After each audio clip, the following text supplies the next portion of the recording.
الرحمن الرحیم۔ ناظرین کرام، علم برائے فروخت کا دوسرا حصہ آپ کی خدمت میں۔ اس سے پہلے ہم پہلے حصے میں ٹیچرز کے متعلق ڈسکس کر چکے ہیں۔ آج ہم پروفیسرز کی اقسام کے متعلق گفتگو کریں گے انشاءاللہ تعالی۔ ایک پروفیسر صاحب سر شام بیٹھے سوچ رہے تھے۔ انہیں کوئی بہت ضروری اور اہم کام کرنا تھا، لیکن انہیں یاد نہیں آ رہا تھا کہ انہیں کیا کام کرنا ہے۔ یہی سوچتے اور یاد کرتے ساری رات گزر گئی۔ صبح جب 5 بجے کے قریب فجر کی اذان ہوئی تو انہیں یاد آیا کہ آج تو میں نے جلدی سونا تھا۔ تمام رات گزارنے کے بعد پروفیسر صاحب کو یہ یاد آیا کہ انہیں آج جلدی سونا تھا۔ میرا شمار بھی ایسے ہی پروفیسرز میں ہوتا ہے جن کو ان کی بیویاں بھول جانے کی وجہ سے پروفیسر کہتی ہیں۔ حد درجہ کتب بینی اور بہت زیادہ تعلیمی انہماک کی وجہ سے بھی بعض بچوں کو ان کے والدین اور اساتذہ پروفیسر کہنا شروع ہو جاتے ہیں۔ ایک شخص کے 3 بیٹے تھے۔ اس سے اس کے کسی دیرینہ دوست نے پوچھا کہ تمہارے بیٹے تو اب بڑے ہو گئے ہوں گے، میری تو بڑے عرصے بعد تم سے ملاقات ہوئی ہے، وہ کیا کرتے ہیں؟ تو اس نے جواب دیا کہ ایک بیٹا میرا سیاستدان ہے، MPA ہے، اس کی وجہ سے میرا بڑا ٹہکا ہے۔ دوسرا بیٹا پولیس میں آفیسر ہے، اس کی وجہ سے میرے بڑے ٹھاٹھ باٹھ ہیں اور بڑا روب داب ہے۔ اور تیسرے بیٹے کے متعلق اس نے پوچھا تو وہ شخص خاموش ہو گیا۔ تھوڑی دیر توقف کے بعد بولا کہ سمجھ لیں تیسرا بیٹا کچھ نہیں کرتا۔ اس نے کہا کیوں کچھ نہیں کرتا؟ اگر ایسا ہے تو تم اسے میرے حوالے کرو، میں اسے اپنے ساتھ بزنس میں لگا لوں گا، تمہاری ساری شکایات دور ہو جائیں گی۔ تو اس نے کہا کہ ایسا نہیں ہو سکتا، نہ میری کوششیں آج تک برابر ہوئی ہیں اور نہ تمہاری ہو سکتی ہیں، نہ وہ میرے سمجھانے سے سمجھا ہے اور نہ ہی تمہارے سمجھانے سے سمجھے گا۔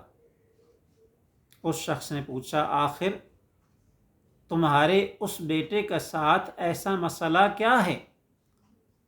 کیا پرابلم ہے کہ وہ سمجھانے سے نہیں سمجھتا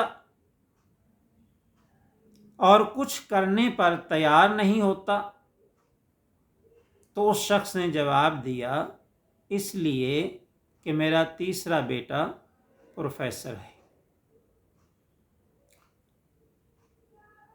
بعض نجومی اور عامل بھی پروفیسرز کہلاتے ہیں۔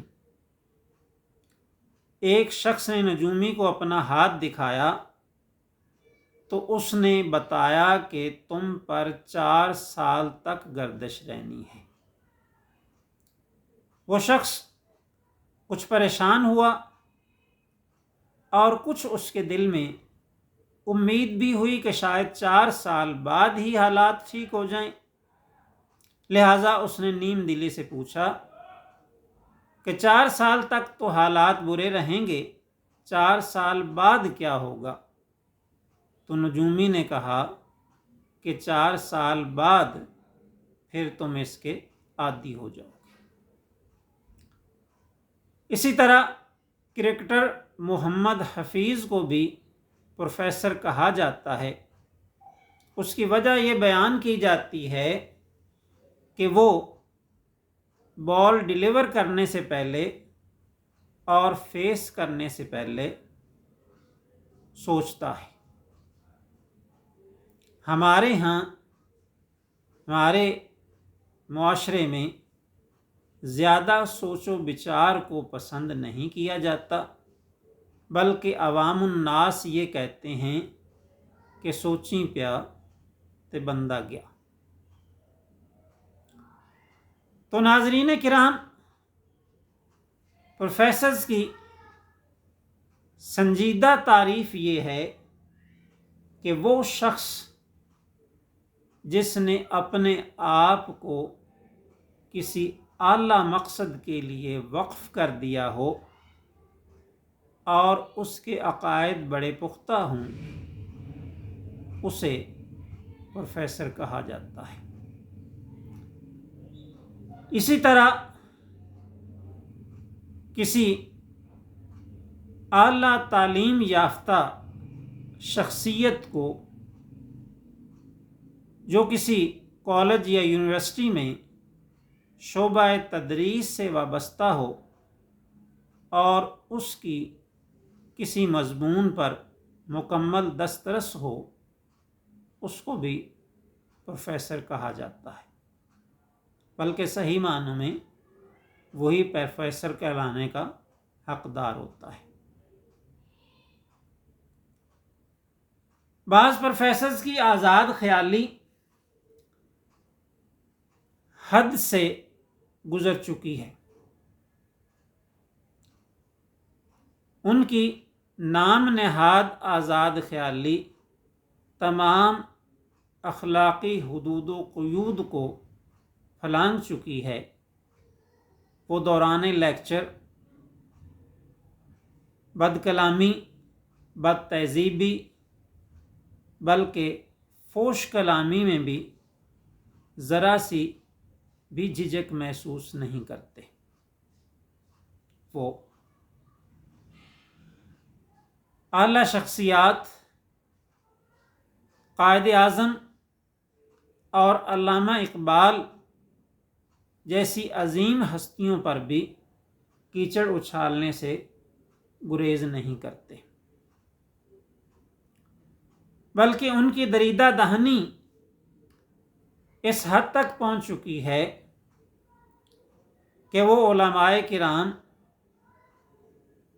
مجاہدین اسلام، اکابر دین اور صوفیاء اعظام کی شان میں بھی گستاخیاں کرنے سے باز نہیں آتے۔ ان کی تمام تشریحات،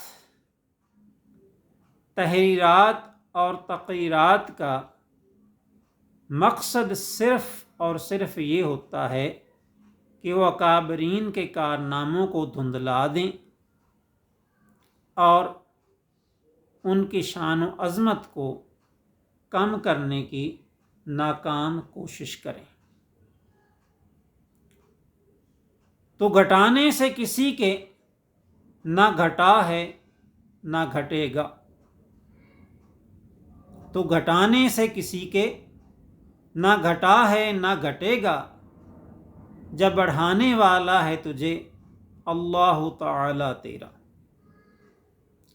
در حقیقت پروفیسرز وہ عظیم ہستیاں ہیں جو اپنی تحریر و تحقیق سے قلوب و اذہان پر جمی ہوئی گرد کی تہوں کو صاف کرتے ہیں اور مشکل مسائل کا حل پیش کرتے ہیں۔ وہ نہ صرف رہنمائی کرتے ہیں بلکہ منزل پر بھی پہنچاتے ہیں۔ ان کی تقریر و تدریس سے طالبان علم کا مقام بلند ہوتا ہے اور انہیں سرفرازی حاصل ہوتی ہے۔ وہ اپنے خون جگر سے جستجو کے چراغ روشن کرتے ہیں تشنگان علم کی پیاس بجھاتے ہیں اور ملک و قوم کا نام روشن کرتے ہیں، ملک و قوم کی عزت اور شان بڑھاتے ہیں۔ ان کی تحقیقات سے سائنس، ٹیکنالوجی اور دیگر شعبوں میں ترقی کی نئی نئی راہیں کھلتی ہیں۔ وہ لکیر کے فقیر نہیں ہوتے بلکہ ملک و قوم کی عظمت کے امین ہوتے ہیں۔ وہ اپنی تصانیف سے عظمت اسلام کو اجاگر کرتے ہیں اور اپنی تحقیقات سے حق کو واضح کرتے ہیں۔ حق کو صرف واضح ہی نہیں کرتے بلکہ ثابت کرتے ہیں، جس سے دنیا عظمت اسلام کی قائل ہونے پر مجبور ہو جاتی ہے۔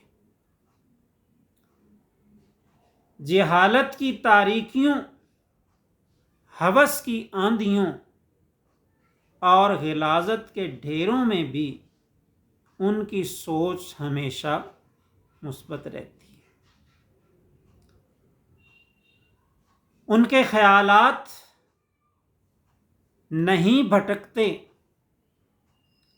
اور ان کا فکر و فن کبھی داغدار نہیں ہوتا۔ تھی ہزار تیرگیے فتن، نہ بھٹک سکا میرا فکر و فن۔ معاف کیجیے گا۔ تھی ہزار تیرگیے فتن، نہ بھٹک سکا میرا فکر و فن۔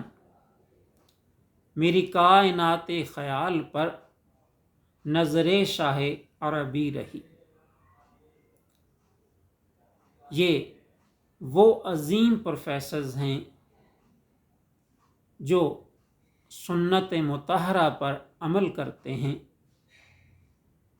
تو اس لیے ان کے ذہن میں نہ خیالات فاسدہ آتے ہیں اور نہ ہی اوہام کاسدہ آتے ہیں، اور نہ ہی کبھی ان کا نور یقین ماند پڑتا ہے۔ تو اسی لیے پروفیسر صاحب نے فرمایا ہے کہ تھی ہزار تیرگیے فتن، نہ بھٹک سکا میرا فکر و فن۔ میری کائنات خیال پر نظر شاہ عربی رہی۔ باقی انشاءاللہ آئندہ تیسرے حصے میں۔